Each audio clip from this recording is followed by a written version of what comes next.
নমস্কার বন্ধুরা, আরও একটা নতুন রেসিপির সাথে দীপার রান্নাঘরে তোমাদেরকে জানাই স্বাগত। তো চলো আজকে ঘরোয়া মশলা দিয়ে ঝটপট বানিয়ে ফেলি ডিম আলুর কষা। তো তার জন্য দেখো এখানে আমি 6টা ডিম নিয়েছি। আর তোমাদেরকে বলে দিই, ডিমগুলোকে কিন্তু আমি জল দিয়ে ধুয়ে পরিষ্কার করে নিয়েছি, তোমরা দেখতেই পাচ্ছ। আর আলুগুলো কিন্তু আমি ডিমের মতোই ছোট ছোট নিয়েছি। আলুগুলোর গায়েও মাটি লেগেছিল, সেগুলোকেও আমি খুব ভালো করে ধুয়ে তারপরে দেখো একটা কড়াইয়ে দিয়ে দিলাম। দেওয়ার পরে কিন্তু এবারে এর মধ্যে দিয়ে দিচ্ছি পর্যাপ্ত পরিমাণে জল। যতটুকু জল সেদ্ধ হওয়ার জন্য প্রয়োজন ঠিক ততটুকু জল কিন্তু এখানে প্রথমে আমি দিয়ে দিলাম। তারপরে এর ওপর দিয়ে কিন্তু আমি দিয়ে দিচ্ছি একটুখানি লবণ। লবণটা দিয়ে দিলে দেখবে ডিম আর আলু কিন্তু খুবই সহজে সেদ্ধ হয়ে যাবে। আর অনেক সময় কিন্তু ডিম সেদ্ধ হয়ে যাওয়ার পরে কিন্তু খোসাটা ছাড়াতে গিয়ে খুবই সমস্যা হয়, ডিমের শাঁসগুলো কিন্তু উঠে যায়। এরকম করে লবণ দিয়ে যদি তোমরা ডিম সেদ্ধ করে নাও তাহলে দেখবে ডিমটা কিন্তু খুব সুন্দরভাবে খোসা থেকে আলাদা হয়ে যাচ্ছে।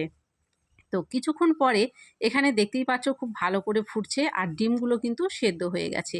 তো প্রথমে আমি ডিমগুলোকে আলুর থেকে আলাদা করে নিলাম।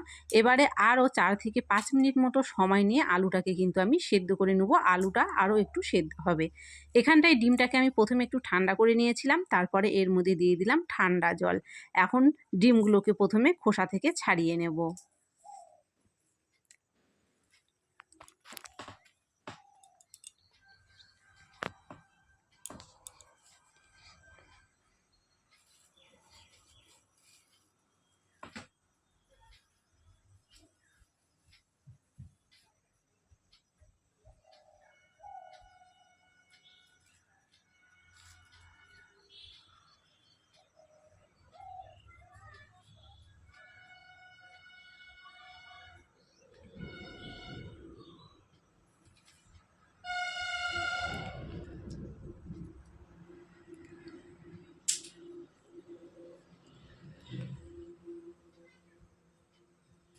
তো দেখো এখানে কিন্তু আমি সবগুলো ডিম খোসা ছাড়িয়ে নিয়েছি। তারপরে আলুগুলো সেদ্ধ হয়ে গেছিলো, সেগুলো আমি নামিয়ে নিয়েছিলাম। এবারে আলুর খোসাগুলো কিন্তু ছাড়িয়ে নেব।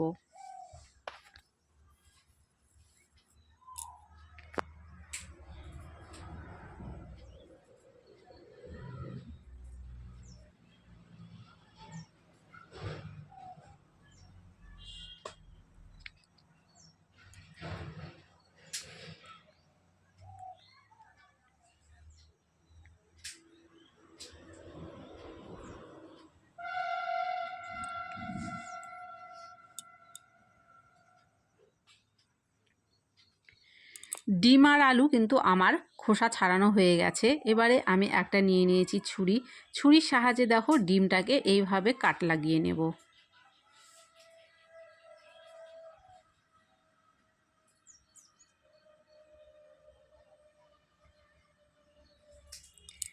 এইভাবে যদি ছুরির সাহায্যে কাট লাগিয়ে নেওয়া যায় তাহলে দেখবে ভাজার সময় ডিমটা কিন্তু ফুটে উঠবে না, আর দেখতেও কিন্তু সুন্দর লাগে।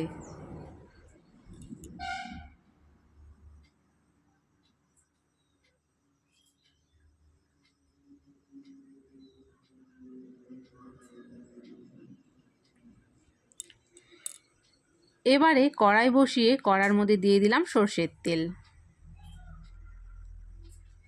তেলের মধ্যে দিয়ে দিলাম সামান্য পরিমাণ লবণ, দিয়ে দিলাম হলুদের গুঁড়ো, আর দিয়ে দিচ্ছি সামান্য পরিমাণ লঙ্কার গুঁড়ো। তো তোমরা যদি চাও ডিমের মধ্যে এইভাবে লবণ, হলুদ আর লঙ্কার গুঁড়োটা মাখিয়েও কিন্তু ভাজতে পারো। তো আমি আর ডিমের মধ্যে দিয়ে কিন্তু ভাজিনি, সোজা কড়াইয়ে তেলের মধ্যে দিয়ে তারপরে ডিমগুলো এখানে দিয়ে দিলাম, দিয়ে কিন্তু ভেজে নেব।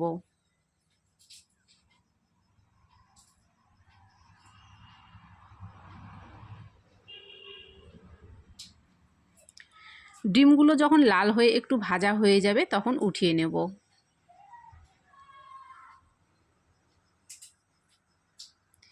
এবারে ওই একই তেলের মধ্যে সেদ্ধ করা আলুগুলোও কিন্তু ভেজে নেব।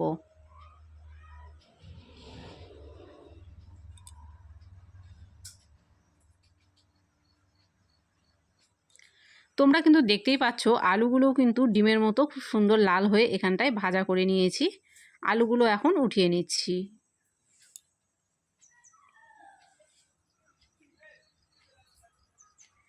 এবারে ওই তেলের মধ্যে আরও একটু পরিমাণ সরষের তেল আমি এখানটায় যোগ করে দিলাম।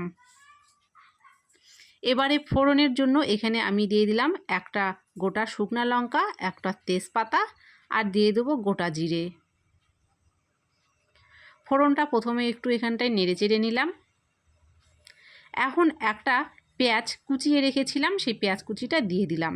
পেঁয়াজটাকে একটু লাল করে ভেজে নেব।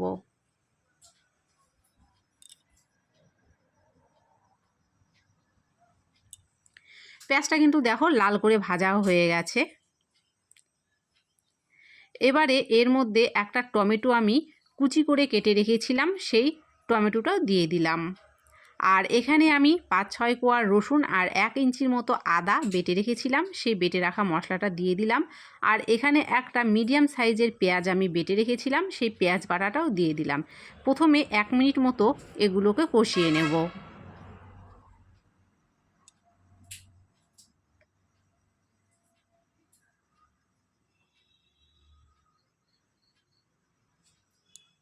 এখন কিন্তু এখানে কিছু শুকনো গুঁড়ো মশলা আমাদেরকে ব্যবহার করতে হবে। তো এখানে গুঁড়ো মশলার মধ্যে আমি দিলাম 1/2 চা চামচ ধনের গুঁড়ো, 1/2 চা চামচ দিয়ে দিলাম জিরার গুঁড়ো, আর 1/2 চা চামচ দিয়ে দিলাম এখানটায় লঙ্কার গুঁড়ো। তারপরে দিয়ে দিচ্ছি স্বাদ অনুযায়ী লবণ, আর দিয়ে দেবো স্বাদ অনুযায়ী হলুদ। আর এখানটায় অবশ্যই কিন্তু একটু চিনি আমাদেরকে ব্যবহার করতে হবে, চিনি দিলে কিন্তু এর স্বাদটা ব্যালেন্স থাকে। এখন মশলাটাকে কিন্তু টমেটো গলে যাওয়া পর্যন্ত খুব ভালো করে কষিয়ে নিতে হবে।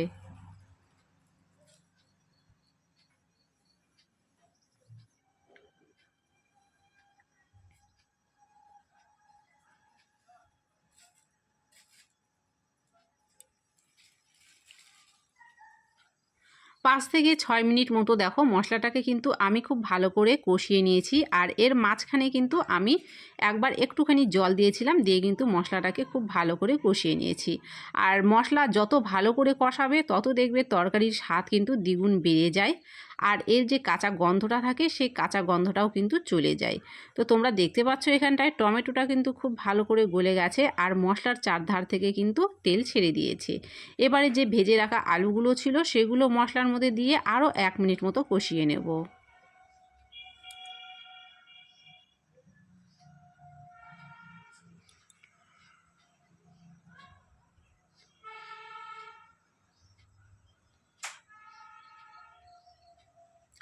এবারে এখানটায় দিয়ে দেবো পর্যাপ্ত পরিমাণে জল। যতটুকু ঝোল তোমরা রাখবে ঠিক ততটুকু ঝোল কিন্তু এখানটায় দিতে হবে। আর এটা কিন্তু গ্রেভিটা একটু ঘন ঘনই খেতে ভালো লাগবে, বেশি ঝোল দিলে কিন্তু ভালো লাগবে না।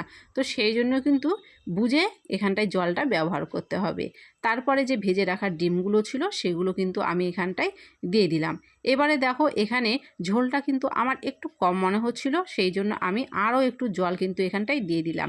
আর তোমাদেরকে বলে রাখি আমি কিন্তু এখানটায় গরম জল ব্যবহার করেছি। অবশ্যই গরম জল ব্যবহার করার চেষ্টা করবে, এতে করে কিন্তু রান্নার স্বাদটা আরও বেড়ে যায়। এবারে এর উপর দিয়ে কয়েকটা কাঁচা লঙ্কা চিড়ে এইভাবে কিন্তু ছড়িয়ে দিলাম, দিয়ে এটা কিন্তু আরও 2 মিনিট মতো ফুটিয়ে নেব।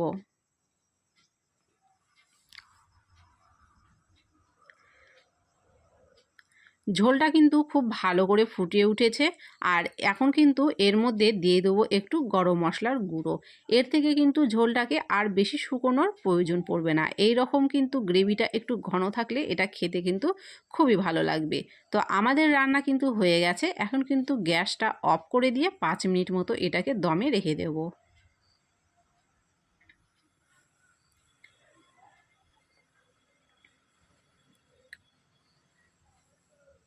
5 মিনিট পরে ফিরে এলাম। তো আজকে এই ডিম আলুর রেসিপি তোমাদের কেমন লাগলো অবশ্যই কিন্তু কমেন্টে জানিও। যদি ভালো লেগে থাকে অবশ্যই ভিডিওটাকে লাইক করে দিও, ভিডিওটাকে শেয়ার করে দিও, আর চ্যানেলটিকে কিন্তু অবশ্যই সাবস্ক্রাইব করে দিতে ভুলো না। দেখা হচ্ছে আবারও নতুন একটা রেসিপির সঙ্গে।